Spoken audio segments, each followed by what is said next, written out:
Bienvenue dans une nouvelle vidéo les amis. Dans cette vidéo, on va parler de la transformation physique de Zac Efron et des conséquences des régimes restrictifs. Si tu n'es pas encore abonné à la chaîne, je t'invite à le faire maintenant et à rejoindre ma liste email, le lien est dans la description. Let's go!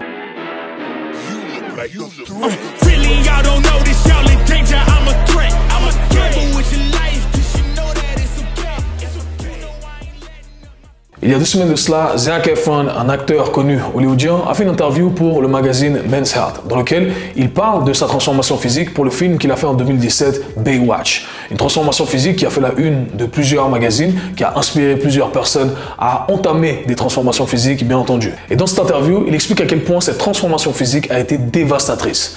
Et c'est vrai que c'est un peu le revers de la médaille, les coulisses de ces transformations physiques extrêmes qu'on cherche à cacher. L'industrie du fitness, c'est un monde d'apparence, c'est un monde où tout est fake. Tout le monde fait croire que tout va bien, tout le monde est en bonne santé, mais en vrai, ce n'est pas ça du tout. Du coup, j'ai trouvé très intéressant de voir qu'un acteur a décidé de prendre la parole et d'expliquer à quel point ce genre de transformation peut venir avec son lot de conséquences négatives.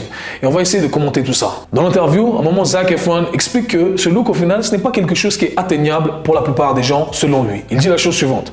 Ce look Baywatch, je ne sais pas si c'est vraiment réalisable. Il y a juste trop peu d'eau dans la peau, comme si c'était fake. Et ça a nécessité du laxisme, des diurétiques puissants pour y arriver. Donc je n'ai pas besoin de faire tout ça. Je préférais avoir un surplus de 2 à 3% de masse grasse. C'est très intéressant de s'attarder sur ce premier commentaire, parce que la plupart des gens qui voient des acteurs ou des athlètes ou des célébrités, peu importe, avec un taux de masse grasse qui est inférieur à 10%, eh bien ils se disent que c'est quelque chose d'atteignable, que c'est facile. Alors ne vous trompez pas, il y a des gens pour qui ils sont relativement à l'aise avec un taux de masse grasse à moins de 10%, c'est ok. Mais pour la plupart des gens, eh bien lorsqu'on passe en dessous des 10%, eh bien ça devient un peu compliqué. Ça vient avec son lot de problèmes. Et c'est ce qu'il explique ici. Il dit en fait, j'ai eu ce look, c'était bien, mais au final je pense que c'est mieux d'avoir 2 à 3% de masse grasse en plus. Ok, on a toujours les abdos, pas aussi dessinés que sur ma transformation physique, mais au final, je me sens mieux, donc c'est le bon compromis. Et d'après mon expérience personnelle, j'ai été également dans cette situation où je me suis infligé des régimes restrictifs, j'ai décidé d'être super sec, super taillé toute l'année, mais je sais que ça vient avec plein de problèmes. Et au final, aujourd'hui, je me dis, je préfère avoir 2 à 3% de masse grasse en plus. Je suis quand même en bonne forme physique et je me sens beaucoup mieux. C'est le bon compromis pour allier l'utile à l'agréable. Et quand je parle d'un lot de problèmes qui vient avec ces transformations physiques, eh ben, c'est des trucs auxquels on ne pense pas forcément. Et Zac Efron dit la chose suivante. J'ai commencé à développer des insomnies et je suis tombé dans une dépression assez grave pendant un long moment. Cette expérience m'a épuisé. J'ai eu beaucoup de mal à me recentrer. La plupart des gens n'ont aucune idée de ce que ça demande pour se retrouver dans ce genre de situation où on a un taux de masse grasse qui est de 6%, 8%. Ça demande beaucoup de travail. On a faim et on va se coucher, on a faim. Et parce qu'on a faim lorsqu'on va dormir ou on essaie de dormir, eh bien on n'arrive pas à dormir. Votre corps, il est en mode survie entre guillemets. Rappelez-vous que le corps ne sait pas ce que c'est qu'une transformation physique pour un photoshoot, pour un film, peu importe. Donc à ce moment-là, votre corps, il a juste envie d'avoir de l'énergie pour survivre. Et pour ceux qui ont déjà fait des régimes extrêmes, comme moi, comme d'autres, eh bien on sait ce que c'est. Le soir, on n'arrive pas à dormir. C'est extrêmement dur. Et à la longue, bien entendu, ça peut causer encore plus de problèmes. Le manque de sommeil, avoir faim, l'irritabilité, eh bien tout ça, ça peut ramener à un burn-out, à une dépression. Et ce truc-là, c'est réel, croyez-moi. Beaucoup de gens qui sont dans l'industrie du bodybuilding pourront témoigner à quel point c'est difficile. Les combattants également, qui font des régimes extrêmes, et éventuellement, ça vient avec son lot de problèmes. Si vous êtes une femme, ça vient avec d'autres problèmes encore. Des règles qui ne viennent plus à temps, enfin bref, dysfonctionnement de la thyroïde, plein de problèmes qui viennent avec ces régimes extrêmes. Efron continue en disant la chose suivante.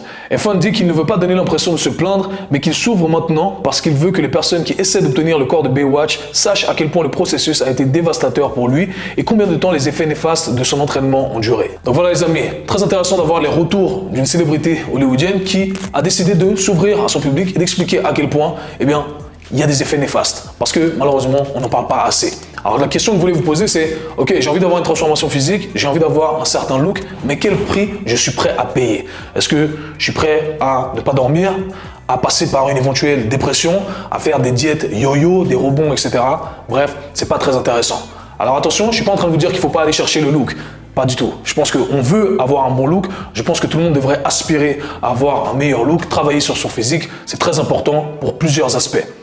Maintenant, on veut simplement pas tomber dans les extrêmes. On ne veut pas se comparer à un individu, à une célébrité, à peu importe. Okay? Essayez simplement de chasser une meilleure version de vous-même. Et j'entends souvent les gens dire « Ah, j'ai fait cette diète, elle a fonctionné. » Et là, du coup, j'ai repris du poids, je vais recommencer la diète. Mais du coup, la diète n'a pas fonctionné. C'est ça qu'il faut retenir. Parce que une diète qui fonctionne, c'est une diète qui est soutenable sur le long terme. C'est une diète qui ne vient pas avec tous ces effets néfastes.